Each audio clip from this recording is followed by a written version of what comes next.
nous accueillons autour de cette table l'invité de ce journal. Bonjour Benoît Hamon. Bonjour. On parlait à l'instant de cette impression que François Baroin à droite soigne la macrono-compatibilité de son mouvement. On pourrait vous faire la même remarque au Parti Socialiste. C'est quoi la position ? Est-ce qu'il y a une position franche sur ce que vous ferez quand En Marche vous tendra la main pour faire une grande coalition centriste ? Bon, d'abord, moi je ne parle pas au nom du Parti Socialiste, je n'en ai pas le droit, la légitimité, il y a un premier secrétaire pour cela. Puis surtout, ce serait bien normal de dire quelle est sa position, parce que je crois qu'il y a plusieurs positions au Parti Socialiste sur ces questions-là. Ce que je peux vous dire, c'est ce que j'en pense. Je pense que c'est plutôt un progrès d'en finir avec le nini. Je crois qu'il y avait là une forme de recul politique et démocratique quand Nicolas Sarkozy avait mis un signe égal entre le Parti Socialiste et le Front National, par exemple. Pour autant, moi, je ne sombre pas dans ce sorte de moment un peu à part qui veut que aujourd'hui tout tourne exclusivement autour d'Emmanuel Macron, qu'on guette la moindre de ses poignées de main, la lumière autour de lui. Tout ça est intéressant, mais je pense que l'essentiel, c'est quelle réforme du droit du travail va-t-il faire ? Quelle réforme de l'éducation va-t-il faire ? De quelle manière financera-t-on la sécurité sociale ? Sera-t-il à la hauteur demain pour engager la conversion écologique de notre économie ? Voilà, moi, les sujets sur lesquels une élection législative doit porter, parce que c'est là-dessus qu'on va voter, c'est pas seulement sur l'écume des choses. 10h48, l'invité de ce journal, c'est donc Benoît Hamon, ancien candidat à l'élection présidentielle pour le Parti Socialiste. Rebonjour donc Benoît Hamon. Bonjour aussi à Sophie Delpont. Bonjour. Qui va mener cette interview à mes côtés. Benoît Hamon, vous êtes candidat à ces législatives pour le Parti Socialiste dans la posture du sortant dans votre circonscription, mais je ne peux pas dire laquelle pour respecter les règles du temps de parole. On va parler politique nationale donc précisément dans cette interview. On est à moins de 2 semaines du premier tour donc des législatives. L'avenir de votre formation politique dans ce scrutin vous paraît-il aussi désirable que ce que vous disiez pendant la campagne présidentielle, puisque c'était le maître mot? Écoutez, c'est compliqué, donc je ne vais pas raconter d'histoire depuis les élections présidentielles, avant même les élections présidentielles, puisque ces élections ont été un révélateur d'une forme de divorce entre les Français, une grande partie de l'électorat de gauche et le Parti Socialiste, dans tout ce qu'il représente, je me mets dedans, quels que soient les commentaires qu'on pouvait avoir plus ou moins agréables selon que l'on distingue telle ou telle personnalité, c'est le Parti Socialiste qui a été sanctionné. Et on aura une élection législative qui va probablement confirmer cette sanction-là, même si je souhaite qu'il y ait un maximum de députés de gauche à l'Assemblée nationale. Maintenant, la question qui est posée, c'est à quoi cela sert-il de voter pour un député socialiste ? Fondamentalement, c'est la question que doivent se poser beaucoup d'électeurs aujourd'hui. Et moi, je leur réponds, à partir de la campagne présidentielle que j'ai menée justement en faveur de ce qu'on a appelé un futur désirable, qui n'était pas un futur creux, dans lequel je parlais de la transition sur le travail, de la transition sur l'écologie, de la transition démocratique nécessaire, on a besoin de reconstruire une gauche dans ce pays. Une gauche démocratique, une gauche qui ne se contente pas aujourd'hui d'être simplement européenne et bonne gestionnaire, ça ne suffit plus.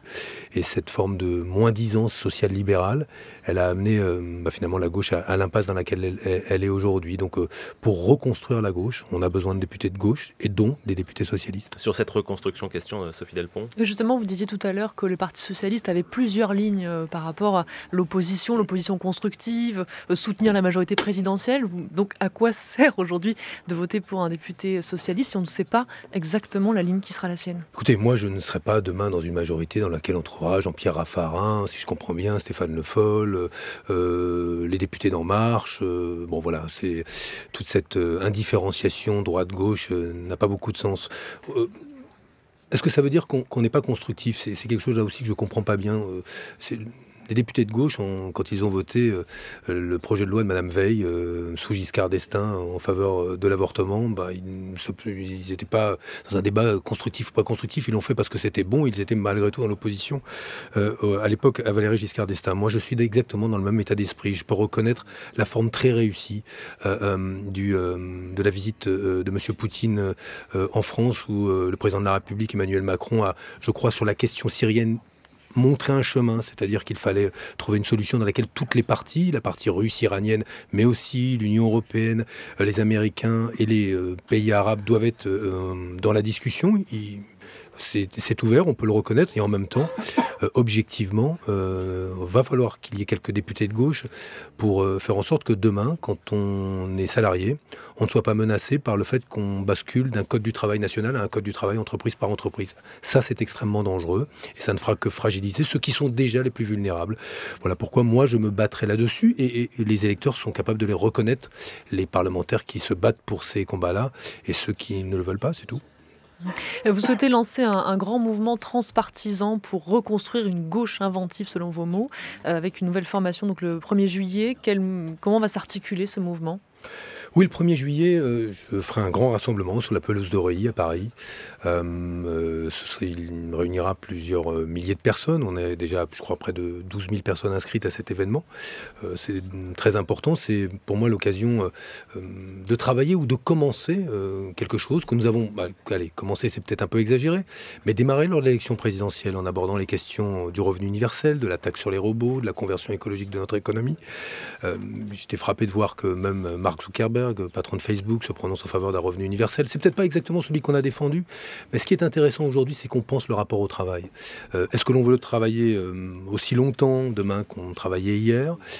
Comment articuler nos vies personnelles et nos vies professionnelles ? Est-ce qu'on se rendra compte un jour qu'aujourd'hui, le problème de l'école que l'on a avec les enfants, c'est que si nous ne changeons pas, nous, nos modes de vie, nous ferons supporter des journées extrêmement intenses et extrêmement longues à nos enfants.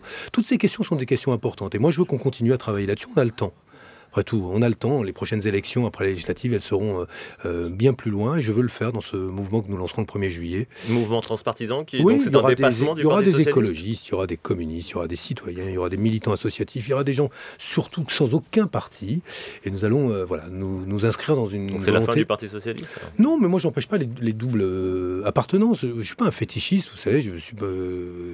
Le Parti socialiste, moi, en tout cas, l'idée que je me fais du socialisme, c'est certainement pas aujourd'hui de finalement n'être socialiste qu'au moment des commémorations, au moment où on célèbre Jaurès, Mendès ou Blum. Ça, les socialistes sont champions des commémorations et pour oublier toutes leurs idées au moment d'agir. Donc moi, j'espère qu'on redonnera une actualité, une modernité aux combats qui ont été ceux de Jaurès, Blum, Mendès et bien d'autres. Et c'est cette modernité-là qui m'intéresse.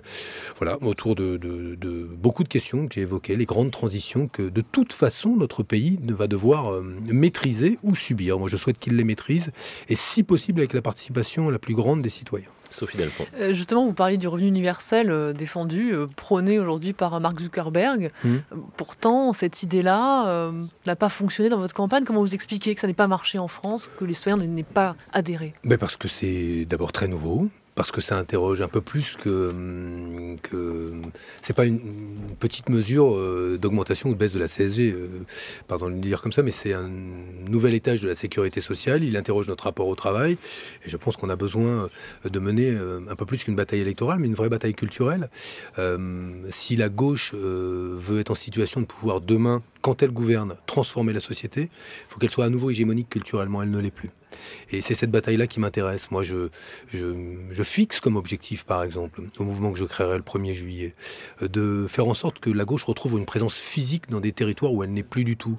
Je pense à la région des Hauts-de-France. Alors, elle y est encore, mais elle a disparu de communes entières. Je pense à la région Champagne-Ardenne, Alsace, Lorraine, où on voit qu'il y a des territoires où la gauche a disparu. Je pense à Provence-Alpes-Côte d'Azur. Voilà, il faut être conquérant, il faut donc avoir une présence physique et mener une bataille qui est une bataille culturelle, c'est-à-dire même quand on est minoritaire politiquement, continuer à se battre pour les idées que nous trouvons justes.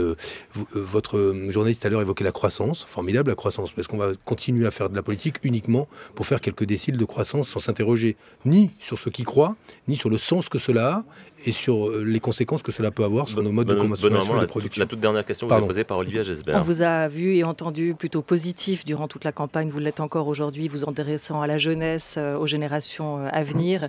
Des auteurs, 15 chercheurs intellectuels européens notamment, dressent aujourd'hui un constat assez pessimiste de la situation, même s'ils proposent des solutions. Pourquoi nous vivons un tournant historique, l'âge de la régression?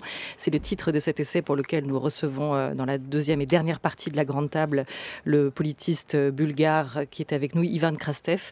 Vous pensez qu'on est entré dans l'âge de la grande régression, qu'on est en train de plonger en pleine régression? Je pense que oui, mais on est surtout pour qu'un nouveau monde naisse, faut-il que le précédent s'éteigne. Et on est dans cette zone grise, dans cet intervalle. Entendu. Oui, mais c'est exactement ça. Mais parce que finalement, on y est. Alors peut-être qu'on peut s'attacher à voir ce que l'on veut préserver du monde qui s'éteint et garder. Moi, je veux garder une vraie protection sociale, mais je pense qu'il faut bâtir des solidarités nouvelles. Et qu'est-ce qu'on ne veut plus garder ? Je pense qu'un modèle économique fondé uniquement sur la croissance du PIB et qui se désintéresse des inégalités de l'éducation, ce n'est pas un bon. Et c'est ça qu'on doit faire naître. Et je pense que moi, je vais m'empresser d'aller acheter ce livre, d'ailleurs, parce que vous m'avez mis en appétit tout à l'heure. Mais non, je trouve qu'au contraire, il faut accepter de regarder, de faire un diagnostic lucide de ce qui s'achève et pour savoir ce que l'on veut garder et surtout ce qu'on veut construire. Voilà, Benoît Hamon, sur le moment que nous vivons. Merci beaucoup Benoît Hamon d'avoir été donc l'invité de ce journal